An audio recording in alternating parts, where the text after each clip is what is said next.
Apa nih yang terlintas dalam pikiran kalian kalau mendengar kata Sokaraja? Yes, pasti sebagian besar dari kalian akan mengatakan Soto Sokaraja. Nah, ya kan? Nah, ngomong-ngomong tentang Soto Sokaraja, Ngopi Manis episode kali ini kita akan membahas mengenai pelaku dari bisnis Soto Sokaraja ini yang rela meninggalkan pekerjaannya sebagai karyawan di salah satu bank swasta di Indonesia loh teman-teman. Oke, penasaran dong? Yuk, kita mulai Ngopi Manis.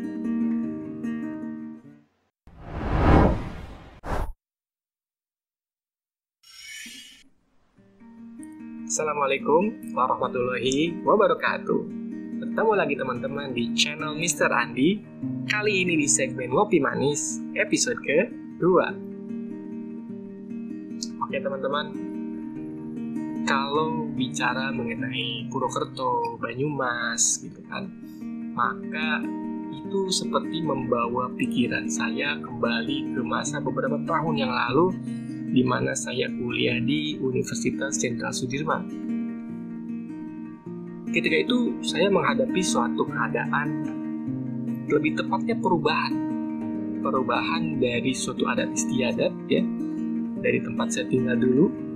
Kemudian saya harus merantau ke Purwokerto, saya belajar beradaptasi dengan adat yang baru, bahasa yang baru, kebiasaan yang baru, dan yang pasti kulinernya juga harus beradaptasi. Nah, salah satu yang menjadi khas dari Banyumas itu bagi saya adalah beberapa kuliner ya. Salah satunya itu dawet ayu, ada juga tempe mendoan, ada juga nasi kucing, dan yang pasti soto Sokaraja. Pernah satu ketika saya dibawakan satu porsi soto Sokaraja waktu itu dari teman saya, dia emang asli Sokaraja.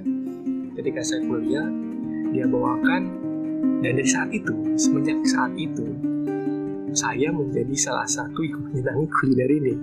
Pernah juga waktu itu saya dan istri ke Purwokerto, kemudian ternyata temannya istri itu ada di Sokaraja, jadi kita sempat main ke sana dan pasti mencicipi kuliner ini. Jadi bagi saya Purwokerto itu sudah saya anggap bagian dari kota yang sangat berpengaruh dalam hidup saya. Oke, sebelum kita lanjut nih teman-teman, jangan lupa yang belum subscribe channel Mr. Andi ini silahkan subscribe, like, dan jangan lupa nyalakan loncengnya, karena di channel ini kita akan sering sharing mengenai ilmu public speaking, kemudian juga kadang saya share podcast dan promote UMKM seperti Ngopi Manis ini. Let's go, kita lanjutin mengenai pembahasan Soto Sokaraja ini.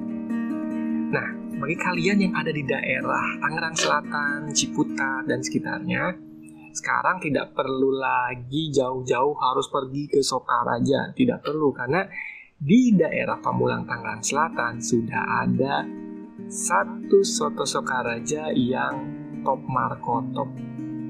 Bener-bener enak, asli Sokaraja. Namanya Soto Sokaraja Rajali.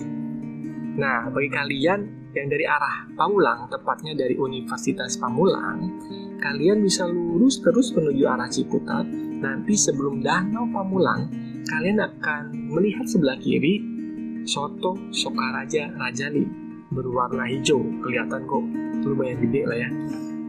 Nanti bisa langsung melipir coba Soto Rajali. Nah, kalau kalian dari arah Ciputat, kalian ikuti arah dari Pasar Ciputat nanti menuju Pamulang. Nanti dia lokasinya berarti kan sebelah kanan setelah Danau Pamulang, persis setelah Danau Pamulang, sebelah kanan Soto Sokaraja Rajali warna hijau. Soto Sokaraja Rajali ini hadir pertama kali tahun 2015 di Pamulang sebenarnya.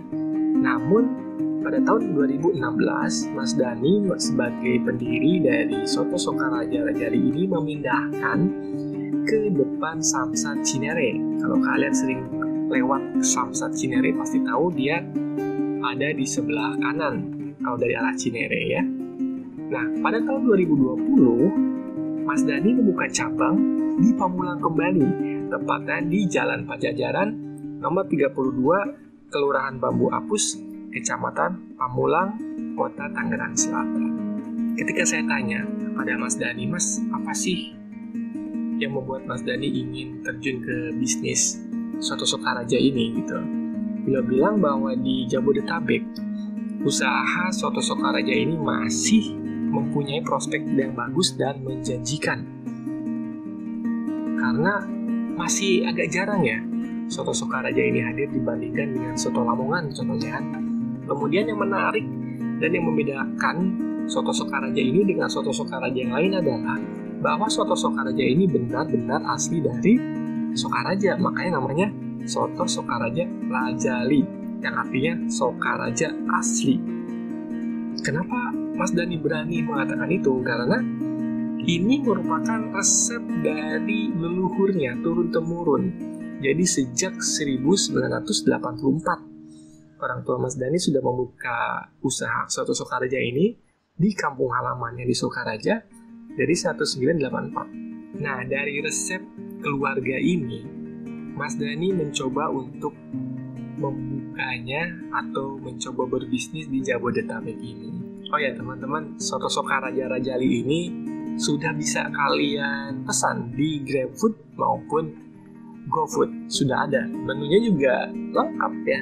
Dari mulai soto ayam, kemudian soto daging sapi, soto campur, soto babat iso, plus ketupat, dan jangan lupa tempe mendoannya. Lengkap semuanya, kalian ketik aja di sana, cari Soto Sokaraja Rajali, pasti nongol ya.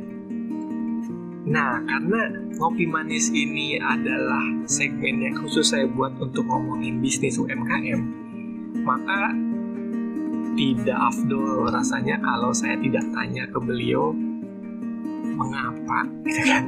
Mengapa beliau berani untuk resign dan memilih Soto Sokaraja ini? Ada background yang melatar belakangi bagaimana Soto Sokaraja ini terbentuk, yaitu tentang gimana kita mengejar passion. Kadang kita itu tidak berani mengembangkan passion dalam diri kita, karena setiap manusia itu mempunyai passion yang berbeda-beda sebetulnya, dan butuh keberanian bagi diri kita untuk bisa ngembangin passion itu. Dan inilah yang dikejar oleh Mas Dani, yaitu karena passion. 10 tahun beliau menjadi karyawan di salah satu bank swasta terkemuka di Indonesia, tapi beliau tidak terlalu kerasan, kurang merasakan kenikmatan untuk menjadi karyawan gitu ya. Kalau kita sudah tidak menikmati satu pekerjaan, pasti efeknya adalah pertama bisa jadi malas-malasan bekerja. Kadang juga karena kita bukan passionnya, kita kadang uring-uringan dalam bekerja. Itu pasti sering terjadi pada kita yang mengerjakan sesuatu yang memang bukan passionnya. Mas Dani menambahkan bahwa ada kehampaan gitu, ada kehampaan, kebingungan tentang masa depan. Bisa nggak ya saya sukses di dunia ini? Gitu. Bisa nggak ya saya sukses menjadi seorang banker?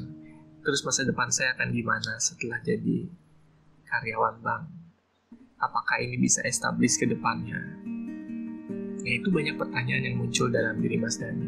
Di satu sisi, Mas Dani itu senang melihat pedagang-pedagang yang sukses, terutama bisnis kuliner.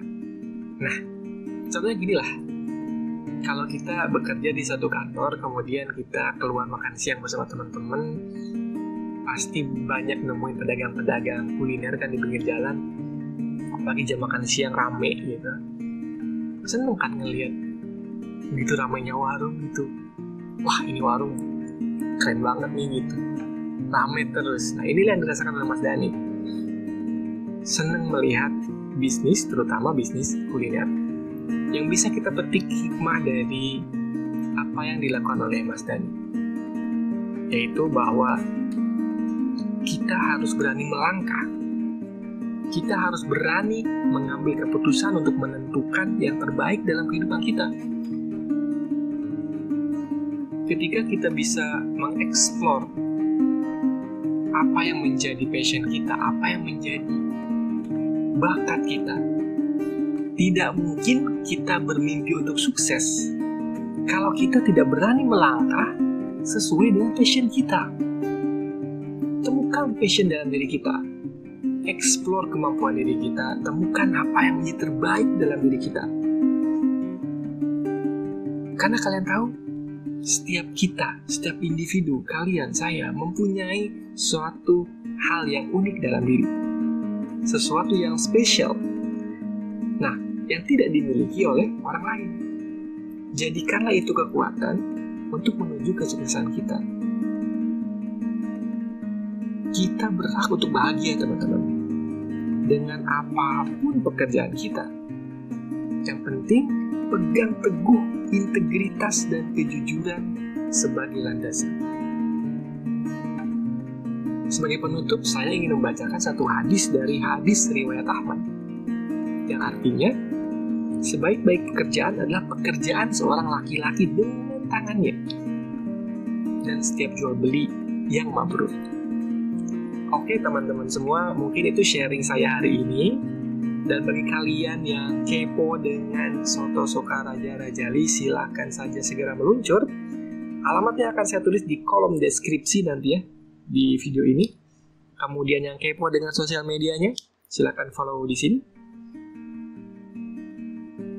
Nah, nanti saya akan tuliskan juga di deskripsi link untuk kalian bisa follow akun Instagram dari Soto Sokaraja Rajali.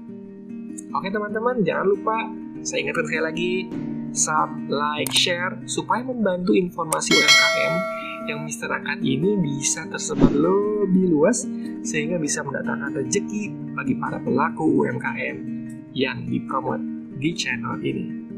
Oke, thank you teman-teman. Mr. Randi, peace out.